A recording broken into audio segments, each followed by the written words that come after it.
오늘도 이렇게 나가면 참 좋을 텐데요. 그렇죠. 목사님의 그 오늘도가 간절히 기다린 그런 날인 것 같습니다. 옆에 사람하고 다시 한번 인사하도록 하겠습니다. 사랑합니다. 복 받으세요. 은혜의 시간이 되시길 바랍니다. 할렐루야. 할렐루야. 감사합니다.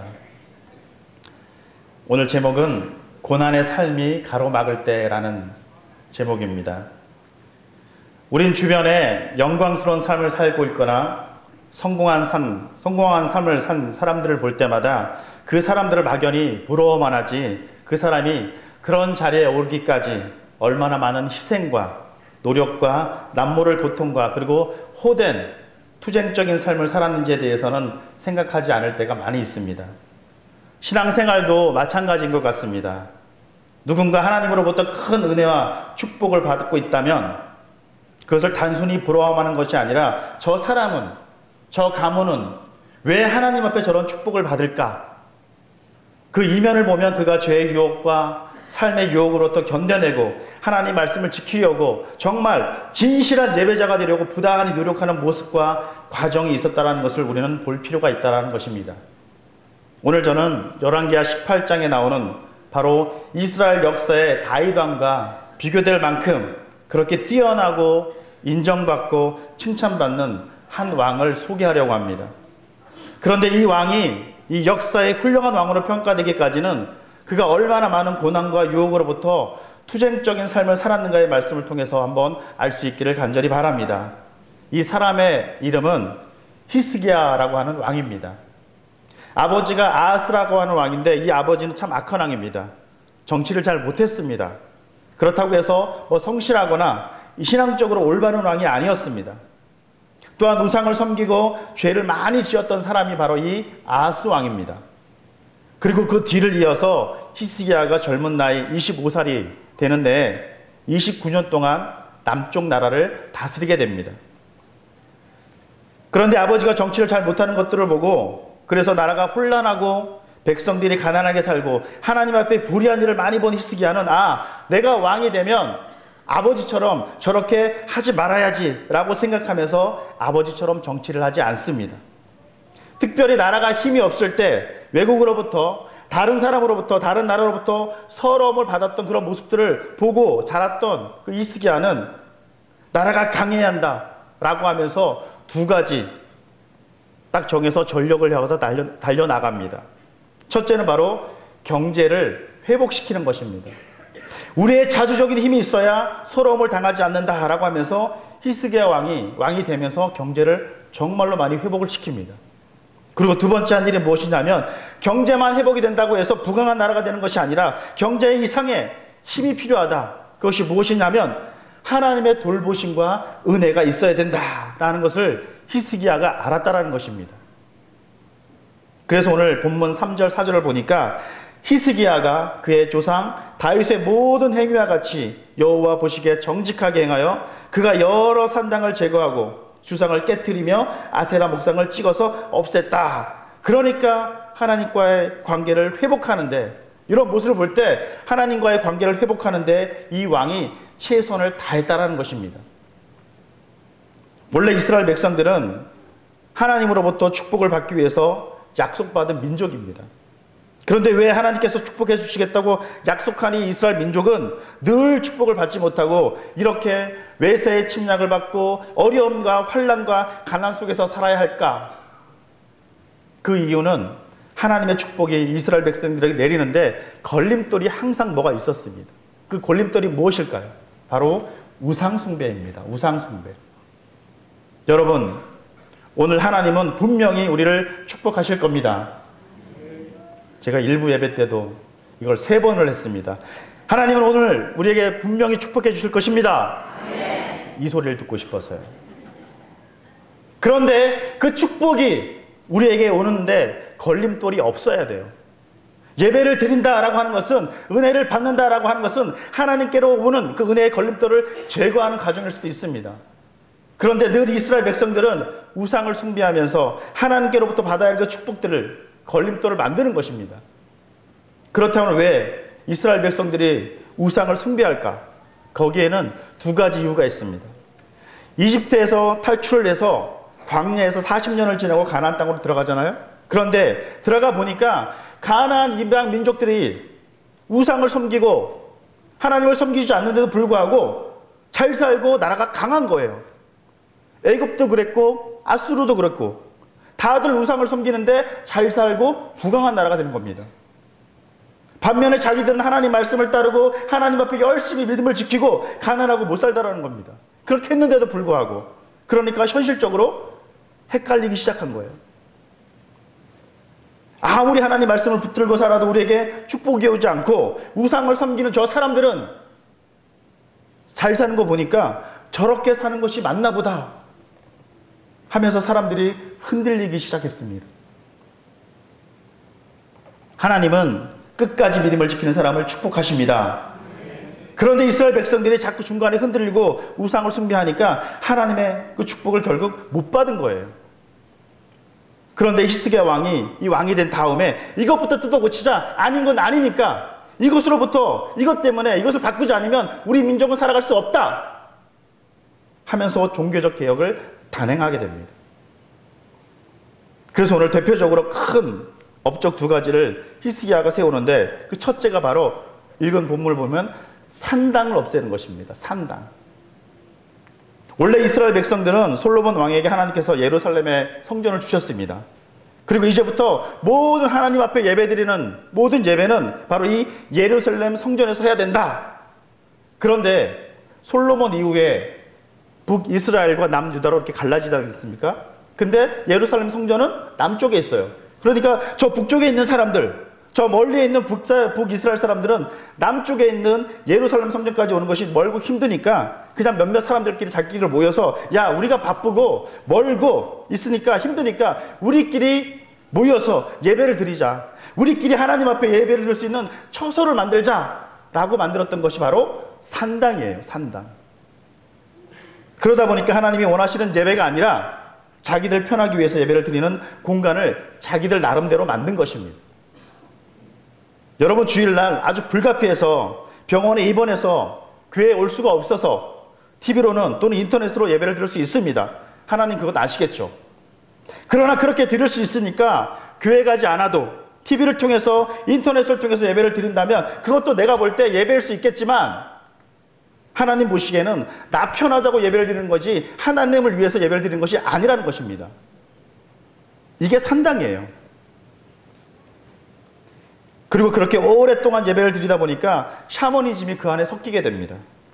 이건 예배도 아니고 미신도 아니고 짬뽕인 거예요. 짬뽕. 이게 산당이었습니다.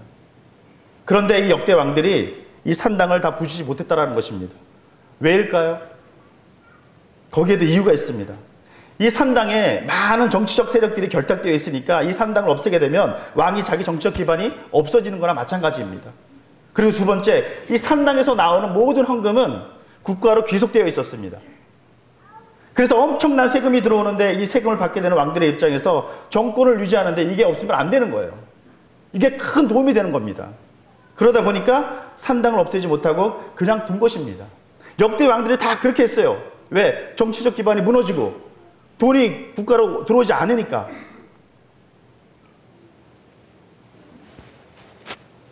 이것이 하나님이 원하시지 않는다는 것을 알면서도 당장에 이익이 되고 이것을 없애면 손해가 되니까 이것을 없앨 수가 없었던 것입니다.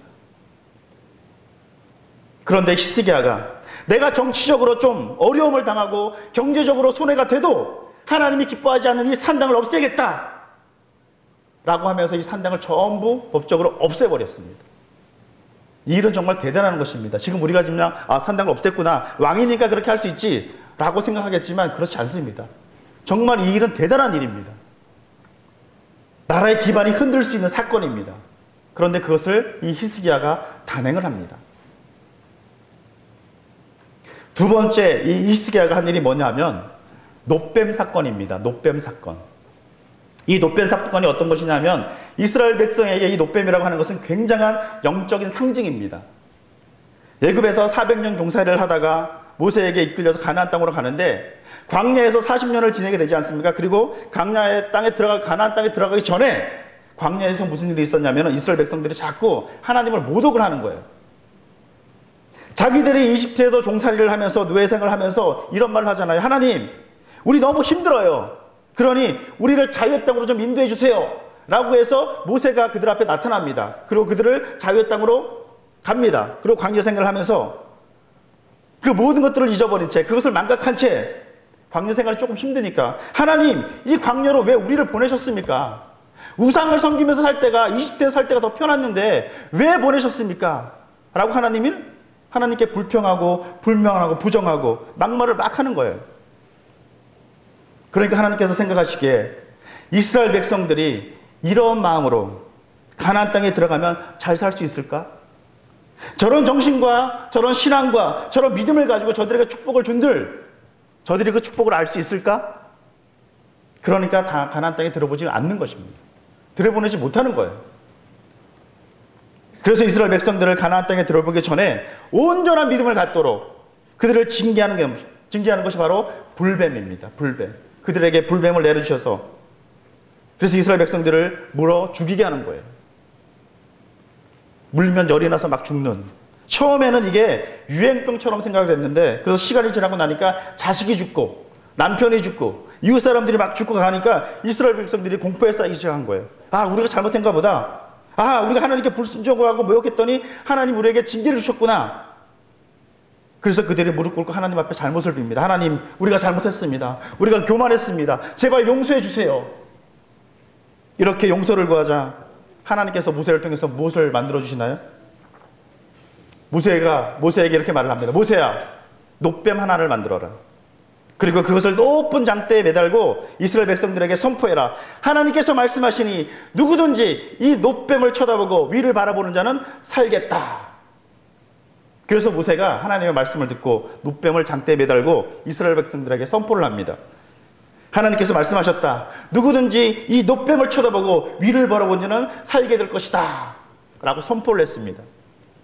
그러자 두 가지 반응이 나타나게 됩니다. 하나는, 야, 말도 안 돼. 물뱀에 물렸는데 놋뱀 쳐다본다고 이게 나을 수 있을 것 같아? 말도 안 되는 소리를 하고 있어.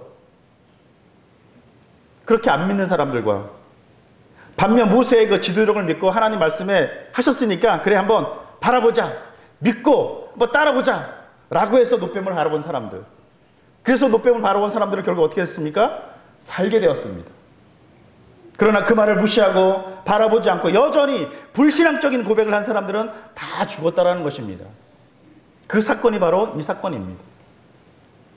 그 사건을 경험으로 살아났던 사람들에게는 이 놋뱀은 엄청난 신앙적 유산인 것입니다. 야, 이걸 버리지 말고 가나안 땅까지 가지고 들어가자라고 해서 그 놋뱀을 가나안 땅까지 가지고 들어가게 됩니다. 그리고 그것을 굉장한 신앙적 유산으로 여기며 우리 조상들이 대대로 물려주는 그런 것으로 우리 후손들에게 물려주고 가나안 땅으로 가지고 들어가고 놋뱀을 잘 보관하게 됩니다.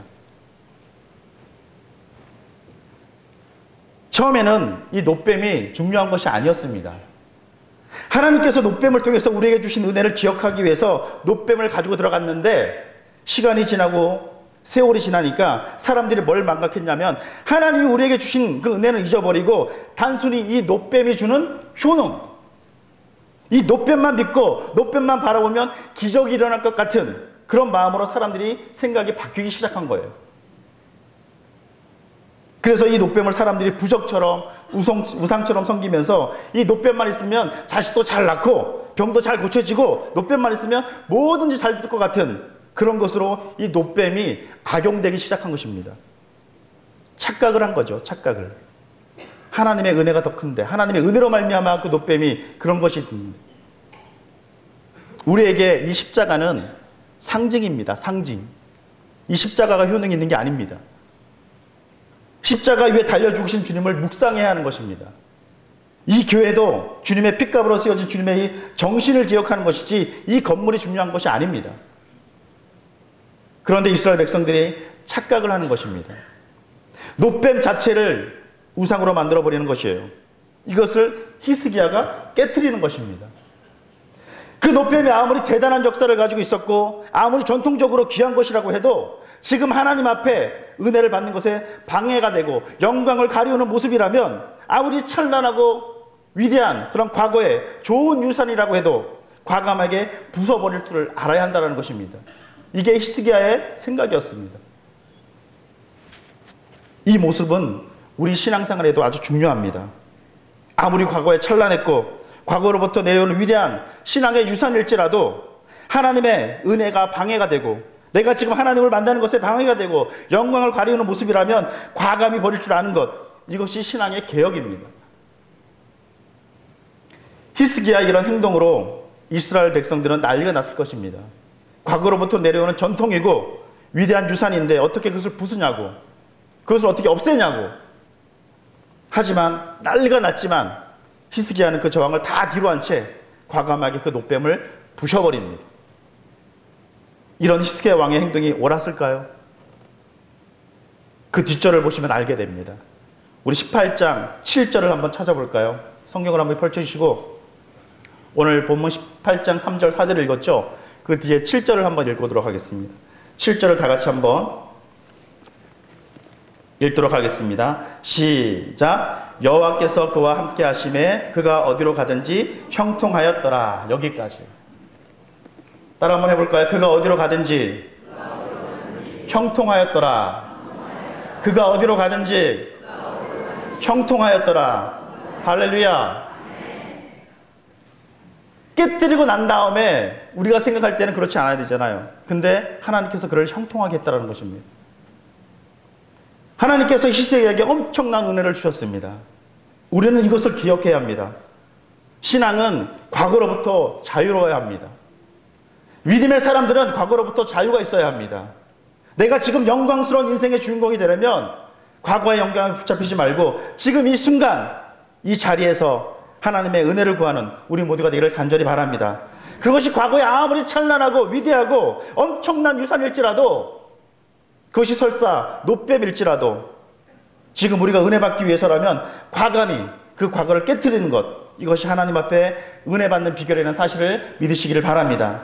내가 청년 때 은혜를 받았고 내가 어디 가서 성령을 체험했고 과거에는 봉사했고 이러이러한 모습들을 헌신했고 이런 것들 물론 중요합니다. 그런데 그것이 지금도 존재해야만 중요한 것입니다. 과거에 내 한 모습은 아무 소용없는 거예요. 지금도 그렇게 했으면, 지금도 그렇게 하고 있으면 그것이 중요한 거예요. 그런데 그렇게 하지 않고 과거에 그랬다, 난 그랬었어, 난 그렇게 행동했어, 그러니까 지금 열심히 안 해도 돼, 이건 아니라는 것입니다. 분명한 것은 그 과거보다 지금이 더 중요합니다. 지금 잘하는 사람, 지금 봉사하고 헌신하고 은혜 받는 사람이 중요하고 그런 사람이 되기를 간절히 바랍니다. 오늘 여러분들을 축복합니다. 축복합니다. 여러분 인생에 이 노뱀이 깨어지기를 축복합니다. 노뱀을 과감히 깨뜨릴 수 있는 그 결단이 오늘 말씀을 통해 역사하기를 예수님의 이름으로 축복합니다. 그런데 성경을 보면서 우리가 평상시에 궁금했던 말씀이 나옵니다. 히스기야 왕이 하나님 앞에 바로 서고 정말 다윗 왕과 비교될 만큼 하나님 앞에 인정받는 왕이었는데, 그렇다면 다 잘 돼야 될 거 아니에요. 그렇죠? 다 잘 돼야 될 거 아닙니까? 형통해야 될 거 아닙니까? 그런데 그에게 많은 고난이 찾아옵니다. 하나님을 그렇게 섬겼는데도 많은 고난이 찾아오게 됩니다. 어떤 권사님이 신앙생활을 참 잘하는데 병이 들고 말았어요. 늘 병으로 허덕이는데 어느 날 교통사고까지 났습니다. 그런데 그 와중에 남편의 사업 부도가 나서 완전히 파산 직전이에요. 그런데 그 와중에 또 자식들이 속을 썩이네. 그 권사님이 신앙생활, 믿음생활 정말 잘했는데 왜 이런 일이 일어난 거예요? 삼중고 사중고 막 일어난 겁니다. 사람들이 말하기를 저렇게 믿음생활 잘하고 신실하게 봉사 잘하고 잘하는 분이 왜 고통을 당하느냐, 이런 말들이 오고 갑니다. 히스기야 왕에게 그런 일이 생겼습니다. 왕이 된 지 10년이 지났을 때 그동안에 중동의 모든 지역을 완전히 제패했던 이 아수르라고 하는 나라에 사르곤 왕이 죽게 됩니다. 이 히스기야가 왕이 됐을 때 그 당시 국제정세는 이랬습니다. 그 당시 북쪽, 이스라엘 북쪽에는 아수르가 강대국으로 있었습니다. 그리고 남쪽에는 이집트가 강대국으로 있었습니다. 이 아수르는 세계를 제패하기 위해서 밑으로 내려와야 돼요. 내려와야 되고 이집트는 그것을 막기 위해서 북쪽에다가 군사를 배치하게 됩니다. 그 중간에 딱 낀 게 누구냐면 남유다예요. 그런데 이 남유다가 생각하기로 아수르가 조금 더 강했나 봐요. 그래서 친아수르 정책을 펼칩니다. 그래서 그 아수르에게 원하는 모든 것을 다 줍니다. 세금도 사람도 보내고 우리 옛날 우리나라 했던 것처럼 중국으로 보냈던 것처럼 조공도 바치는 거죠. 이런 정책을 펼치고 있었습니다. 그러던 어느 날 자기들을 괴롭히던 광독이었던 이 아수르의 사르곤 왕이 죽게 되는 거예요. 그리고 아수르 왕이 죽고 나니까 자기들끼리 국내 정치가 되게 어수선합니다. 그 어수선한 그 틈을 타서 히스기야가 무슨 생각을 하냐면, 야, 지금이 기회다. 아수르를 떼어낼 기회다. 우리가 독립할 기회다. 힘을 갖자. 언제까지 우리가 아수르에게 종처럼 살 수 없다. 그래서 시작한 일이 있는데 군대를 정비하기 시작합니다. 무기를 만들기 시작하고 식량을 비축하고 혹시 전쟁이 나면 우리가 몇 년 동안 버틸 수 있도록 지하 터널에다가 모든 것을 한번 비축해 두자. 버틸 수 있는 그런 만반의 준비를 하게 됩니다. 그리고 선언합니다. 이제 우리는 아수르에게 굴복하지 않겠다. 딱 선언합니다. 그리고 난 다음에 주변에 아수르에게 좀 안 좋은 나라들 분명히 있을 거 아닙니까? 같이 연합을 하게 됩니다.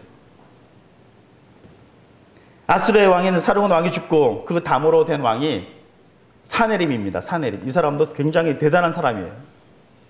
이 사네림이 가만히 보니까 자기들에게 조공을 바치던 유다가 사르곤 왕이 죽고 나니까 배신한 거예요. 가만둘 리가 없죠. 그래서 거대한 군대를 이끌고 이스라엘을 쳐들어옵니다. 자, 그런데 붙어보기 전에는 준비 많이 했잖아요.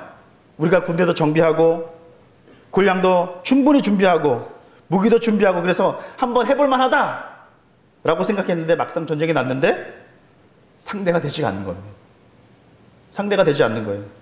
그렇게 철저히 준비했는데도 불구하고 아수르 군대, 히스기야 군대가 한 번도 대항하지 못하고 그냥 져버리는 거예요. 그래서 결국 손을 들고 맙니다. 잘못했다. 미안하다. 그래서 전쟁의 대가로 엄청난 정말 어마어마한 전쟁 비용을 지불하게 됩니다. 그때 히스기야가 나라가 돈이 없으니까 예루살렘 성전 안에 있는 거기 안에 있는 금을 다 긁어서 은도 다 긁어서 그렇게 보내게 되는 거예요. 그런데 이 아수르 왕이 다 바치면 다시 돌아갈 줄 알았어요. 그런데 돈은 돈대로 받고 돌아가지 않는 거예요. 이 유다를 완전히 쓸어버리겠다라고 생각하면서 예루살렘을 포위하게 됩니다. 자, 여러분, 하나님 앞에 히스기야 왕이 얼마나 정직한 왕이었습니까? 얼마나 의로운 왕이었습니까? 그런데 그런 왕에게 하나님은 왜 아무것도 도와주지 않을까요? 이때 사람들은 궁금해합니다. 여러분, 믿음이 뭐라고 생각하십니까? 믿음은 하나님의 약속의 말씀을 믿는 것입니다. 똑같은 행동을 하시면 안 되는데 1부 때도 그랬어요. 하나님의 약속을 말씀을 믿는 것입니다. 이걸 원했습니다. 그런데 이 약속을 믿을 때 어떤 상황이 와도 믿어야 그것이 약속입니다. 내가 생각하는 상황 속에서 이렇게 하면 좋은 조건, 이건 괜찮은 상황, 그런 모습 속에서만 하나님을 믿는다면 그것은 믿음이 아니라 내 감정이고 내 의지예요. 믿음이 뭐냐 하면 상황이 어떠한 상황이라고 할지라도 하나님의 약속을 믿는 것입니다. 좋을 때든 고난이 올 때든 병들어 있을 때든 실패할 때든 낙담해 있을 때든 하나님의 약속을 어느 상황에서든 여전히 믿는 것을 우리는 믿음이라고 말하는 것입니다.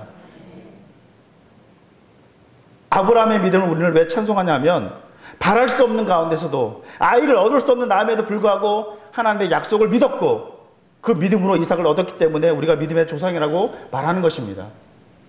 요셉이 하나님께서 꿈에서 보여준 그 약속을 믿었습니다. 그런데 상황은 그게 아니에요. 형들에게 버림받습니다. 노예로 팔려가고 감옥에 가는 그런 상황이었습니다. 그런데 하나님이 꿈에서 보여준 그 약속을 끝까지 믿었습니다. 그 약속을 믿었기 때문에 결국 요셉은 애굽의 총리가 되었고 모든 형들이 그에게 머리를 숙이는 약속의 말씀대로 이루어진 줄 믿으시길 바랍니다. 초대교회에 예수님께서 승천하시면서 성령을 보내사 너희와 함께 하겠고 너희를 지켜주겠다. 그런데 상황은 어땠습니까? 그리스도인들이 로마로부터 굉장한 많은 핍박을 받습니다. 죽음을 당하지만 죽음의 사자들이 늘 그들 앞에 있었습니다. 그런데 너희와 함께 하겠다, 지켜주겠다 라고 하는 그 약속의 말씀을 믿고 그래도 끝까지 가니까 초대교회가 부흥을 했습니다. 따라 한번 해볼까요? 믿음은 하나님의 약속에 대한 신뢰입니다. 믿음은 하나님의 약속에 대한 신뢰입니다. 어떤 상황이 와도 그 약속의 말씀을 끝까지 믿고 신뢰하는, 누가 뭐라고 해도, 중간에 어떤 사람들이 어떤 말을 해도 나는 하나님의 약속을 믿습니다. 나는 하나님의 약속을 믿습니다. 신뢰합니다. 그것을 붙잡는 걸 믿음이라고 하는 것입니다. 그리고 그 하나님이 그 믿음을 보시고 뭐라고 하시나요? 내 믿음대로 될지어다. 우리에게 그 믿음이 있기를 간절히 바랍니다. 할렐루야. 우리는 우리의 행위를 보시는 것이 아니라, 하나님 우리의 행위를 보시는 것이 아니라 바로 우리의 믿음을 보시는 것입니다. 내가 좋을 때만, 내가 생각한 대로만 됐을 때만, 좋은 상황, 아름다운 상황, 행복한 상황에만 믿는 것이 믿음이 아니라 하나님을 끝까지 신뢰하는 그 믿음, 어떤 상황 가운데서도 그것을 믿고 나가는 것이 진짜 믿음이라는 사실을 잊지 않는 우리 모두가 되기를 간절히 바랍니다. 그런데 우리가 상황이 안 좋아지면 세상에 유혹을 하죠. 뭐라고 할까요? 야, 너 예수 믿으면 소용없어. 너희 부모가 그렇게 열심히 기도해도 너희 집안 봐봐. 당신이 그렇게 기도해도 당신 남편 봐봐. 니네 집안 잘 돼? 이렇게 유혹하는 사람이 우리 주변에 얼마나 많은지 모릅니다. 야, 그러지 말고, 예수 믿지 말고 세상으로 나와. 예수 안 믿고도, 세상 안 믿고도, 세상 믿고도, 돈을 믿고도, 권력 믿고도, 부처 믿고도 잘 사는 사람 우리 주변에 얼마나 많은지 몰라. 나와. 이게 뭘까요? 유혹입니다. 유혹. 오늘 성경을 보니까 이렇게 나라의 풍전등화, 어려움과 위기가 있습니다. 아수르의 신하 하나 중에 이 랍사라게가 하는 신하가 있었는데, 이 사람이 예루살렘에 와서 완전히 이 성을 포위하고 이스라엘 백성들과 이스라엘 왕과 백성들에게 이렇게 이야기를 합니다. 야, 너희들 하나님 어디 있어? 하나님의 최고의 신이라며. 그런데 너희들 지금 꼴을 봐봐. 하나님은 너희를 버렸어. 그리고 애굽의 군대들이 너희들 도와줄 것 같아? 너희들은 국제적으로 지금 고립이 되었어. 지금 아수르 왕에게 항복하고 우리가 믿는 신에게 절을 하면, 왕에게 조국을 바치고 충성하면 지금 가나안 땅보다 더 좋은 땅을 너희들에게 줄 테니까 항복해. 우리들한테 와. 그렇게 계속해서 지금 유혹을 하는 것입니다. 심리전이죠. 랍사게가 예루살렘 성에 갇혀있는 이스라엘과 이 백성들에게 계속 이야기를 하고 유혹하는 것입니다. 그 이야기가 오늘 18장 31절과 32절에 그 내용이 나옵니다. 한번 읽어드릴까요? 너희가 항복하게 내게 나오라. 32절에 내가 장차 너희를 한 지방으로 옮기고 그것은 너희 본토와 같은 지방, 곧 곡식과 포도주가 있는 지방이요 떡과 포도원이 있는 지방이요 기름나는 감람과 꿀이 있는 지방이라. 너희가 살고 죽지 아니하리라. 내게로 오면, 그리하면 내가 잘 먹고 잘 살게 해주겠다. 그러니까 나와. 이 얘기입니다. 지금 많이 듣던 이야기 아닌가요? 에덴 동산에서 뱀이 하와를 유혹할 때 이런 얘기 많이 했습니다. 하나님과 똑같이 해줄 테니까 나와. 그런데 우리가 살면서 이런 유혹을 굉장히 많이 받지 않습니까? 당장 가족들 중에서도 야, 뭐하러 매주 교회 가? 뭘 새벽마다 가서 기도를 해? 네가 뼈 빠지게 벌어온 돈 가지고 11조를 왜 해? 그 돈을 가지고 세상에 나가서 가난한 사람 도와주고 선을 좀 베풀면은 다른 사람한테 칭찬도 받고 좋은 모습으로 보일 거 아니야? 왜 꼭 가서 헌금을 해야 돼? 그 유혹 다 거짓말입니다. 여러분, 거짓에 속지 말고 끝까지 하나님의 약속의 말씀을 신뢰하고 나아가는 우리 모두가 되기를 간절히 바랍니다. 아주 달콤하게 포장되어 있어도 그 안에 독이 들어 있습니다. 여러분, 어떤 약속을 믿고 살아가십니까? 지금 여러분은 어떤 소리에 마음을 주며 반응하고 있습니까? 하나님의 약속의 말씀입니까? 아니면 세상의 약속입니까? 어떤 상황에도 하나님의 약속의 말씀을 붙들고 나아가는 우리 모두가 되기를 간절히 바랍니다. 하나님을 더욱더 신뢰하고 하나님의 말씀을 믿고 나아가는 우리 모두가 되기를 간절히 바랍니다. 아무리 사는 것이 어렵다고, 힘들다고 해서 달콤하게 욕해도 거봐, 네가 교회 나가 소용없고, 네가 기도해도 소용없고, 너 직분 받아 소용없고, 장로는 뭐야, 권세는 뭐야, 네 사는 거 뻔하잖아. 이 모든 것을 이겨내는 우리 모두가 되기를 예수님의 이름으로 축복합니다. 그런데 만약 우리가 그래 맞아 그렇게 교회를 다니고 헌신해도 우리 삶의 자리를 한번 봐봐. 에이 그래 나도 세상에 나가서 한번 세상 사람들처럼 한번 살아볼까? 어떻게 해요? 살아볼까? 하나님은 이때 우리의 믿음을 보십니다. 이것을 지키는 우리의 믿음을 지키는 우리 모두가 되기를 간절히 바랍니다. 우리는 지금 누구의 약속을 믿고 있습니까? 랍사게가 와서 항복하면 좋은 땅을 주겠다고 하는 달콤한 유혹일 뿐이지 그것은 진실이 아닙니다. 오늘 이 말씀 속에 우리에게 주시는 하나님의 교훈은 세상의 달콤한 말이 진리가 아니라는 것입니다. 사랑하는 여러분, 하나님의 말씀, 하나님의 약속, 하나님의 음성에 귀를 기울이시길 바랍니다. 한번 따라 한번 해볼까요? 그럼에도 불구하고 나와 내 집은 여호와만 섬기겠노라. 이거 누가 한 말일까요? 여호수아가 한 말이에요. 여호수아가 한 말. 그럼에도 불구하고 어떤 상황에도 불구하고 나는 여호와만 섬기겠노라.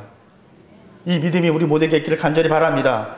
세상이 아무리 달콤하게 우리를 유혹하고 당장 손만 내밀면 엄청난 것이 나올 것 같지만 내 눈앞에 그것이 있을지라도 내가 지금 당장 죽을 만큼 고통스럽고 현실이 힘들더라도 그럼에도 불구하고 나와 내 집은 오직 여호와만 섬기겠노라. 이런 믿음, 이런 하나님에 대한 약속의 신뢰가 우리 모두에게 있기를 간절히 바랍니다.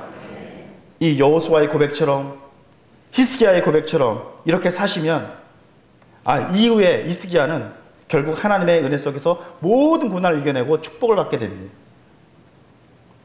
히스기야의 왕이 위대한 왕이었대 라고 하는 그것만 바라보지 마시고 그가 충고하는 이런 이야기, 이런 시험, 이런 환난, 이런 고난 가운데서 어려운 가운데서도 그가 열심히 싸워서 흔들리지 않고 이겨낸 왕, 믿음을 지킨 왕, 하나님의 약속을 믿고 나아간 그 왕이라는 사실을 잊지 않기를 바라겠습니다.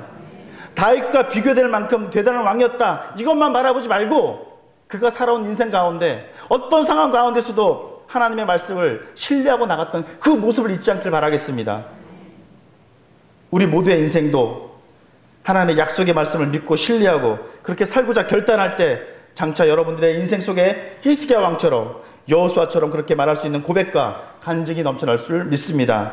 우리 대면교회 모든 성도들 가운데 지금 이 시간 우리 모두에게 어떤 상황 가운데서도 약속의 말씀을 믿고 신뢰함으로 하나님의 놀라운 능력의 은혜가 과거로부터 벗어나 지금 우리 모두에게 충만하기를 예수님의 이름으로 축복합니다. 기도하겠습니다.